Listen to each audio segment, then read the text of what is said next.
Welcome back to the Red Dice Diaries RPG podcast. I'm your host, John, and today I'm going to talk about one of the methods I use to prepare for tournament or one-shot games, and I like to call it the 4-card method. But first of all, cue the music.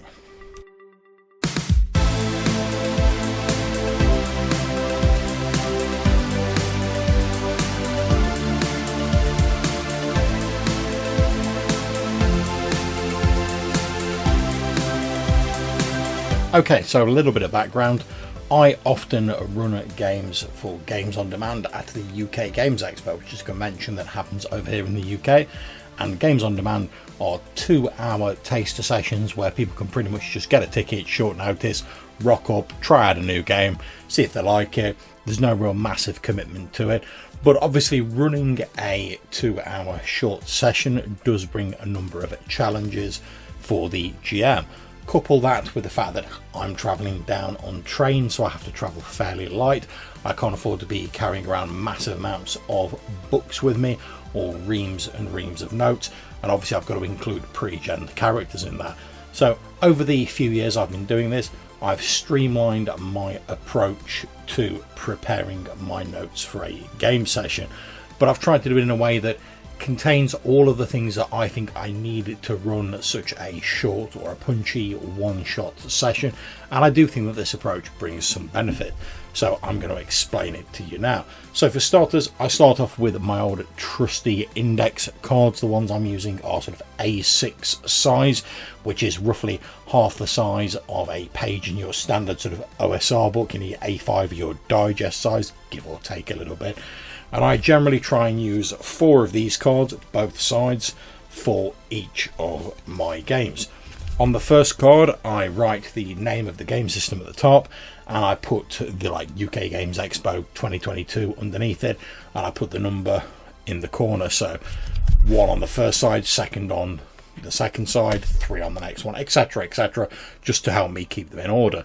On the first card, I note down the general scenario and any points I think that I need to remember to do with that. So for instance, one of the ones I'm going to be doing at the UK Games Expo that's coming up, I've got Fate Accelerated, UK Games Expo 2022. Scenario: PCs wake up with no memories on a generational spaceship and find themselves hunted by a deadly foe. And the couple of bullet points I've got on there are: PCs wake up at the same time, they stumble out of cryopods not knowing where they are. Ship has been captured by a sadistic race of aliens who have reprogrammed the main computer to defrost people so they can hunt them through the ship for sport. And that's the main gist of it. I've got left the back blank in case I think of anything else later on, but I try and keep it punchy and short. The idea of this first card is just so I can look at this little stack of 4 cards and instantly, yes, I know what this game is about. The second card, so pages 3 and 4 if you want to look at it like that, I write down possible scenes that might occur in the game, and because I'm only doing 2-hour games, I try and keep it to sort of like 3 or 4 of those, and I just write down and highlight a short sort of summary of these. So for this game, I've got PCs wake up in cryotubes, PCs attempting to find out what has happened on the ship, PCs attacked by hunting aliens, PCs attempt to gain control or escape the ship. And I put just a couple of bullet point notes underneath to help clarify that if necessary. So for instance, PCs attempting to find out what has happened on the ship, I've got accessing ship's logs, sensor records, etc. Just a little aid memoir for me. And again, I've left the second side blank, so because I might run these games more than once, so anything that happens in the game that I think is worth remembering going forward for when I run it again, I can quickly note on the back, or if I have any additional ideas before I actually run the game for the first time. But again, I'm trying to keep it short and to the point. The third card is titled NPCs, and I generally try and stick to 3 or 4 important principal NPCs. I write down their name, a very brief 2 or 3 word description, and maybe a sentence describing their place in the plot, so to speak. I generally don't put down stats on this card. If there's generic sets of stats in the game system that I'm running, I may just put in brackets like, oh, this person has the Imperial Trooper stats or whatever. But other than that, I rely on my knowledge of the system to create the stats if and when necessary. And the final card is a list of possible locations that may occur in the game. So for instance, in our example that we're talking about, I've got cryo chamber, engine room, computer core, living quarters, bridge, and medical bay. And I generally just write, again, a few words to help me describe these locations. So the cryo chamber, I've got ranks of cryo tubes, some of them empty. And that's all I need. I can pretty much riff off the sort of sci-fi idea of this scenario without requiring any further details. So you might be asking yourself, well, why is this approach useful and how does it help me run the game? Well, first of all, I could probably, with my experience now, I could probably just run all of this off the cuff.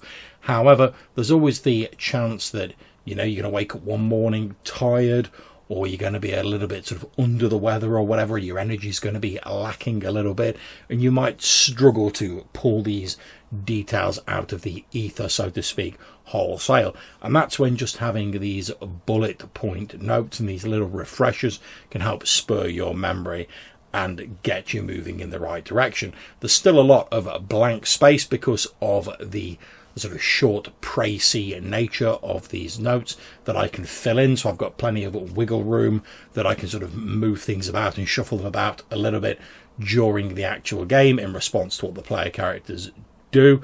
And generally, I'm always pleasantly surprised by the crazy things that players find to do in a game. And certainly in a one-shot, and well, to be honest, in a campaign as well, I'm normally quite happy to run with whatever ideas the PCs want to try out. That's not to say that'll work, of course, but if someone wants to give something a shot, why not? Let them try, and whatever the consequences occur are the consequences that occur. Another benefit of using this method is that it's literally 4 index cards. They take up very little space. You could probably fold them in half and fit them in a wallet if you needed to.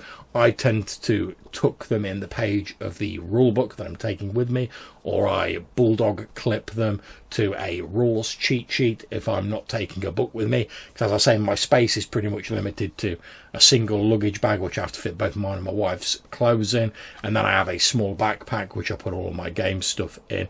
So space really is at a premium for me, so anything that allows me to minimize that has got to be a good thing.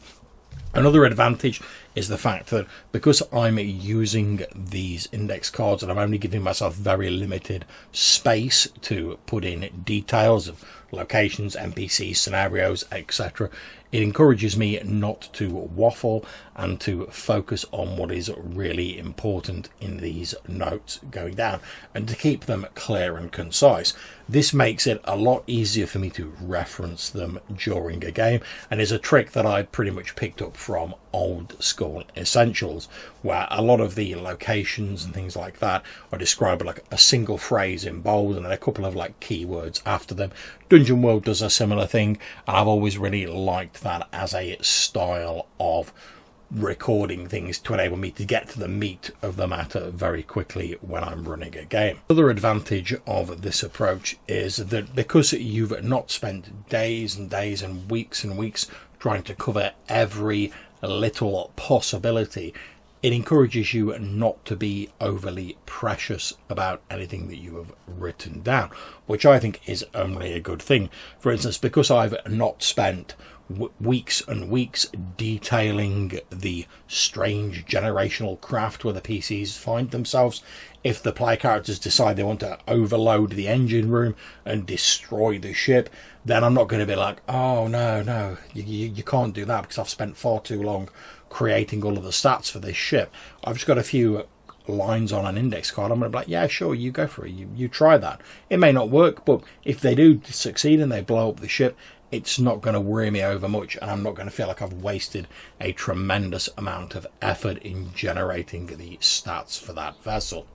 And finally, as I touched on earlier, another advantage of using this method is that because pre-game I tend to only write my notes on one side of the index card, it means I've got the second side free, so that during a game, if the player characters try something sort of crazy or that I hadn't considered and I have to deal with that in the game, which I always love. I think it's great to get player inventiveness in a game.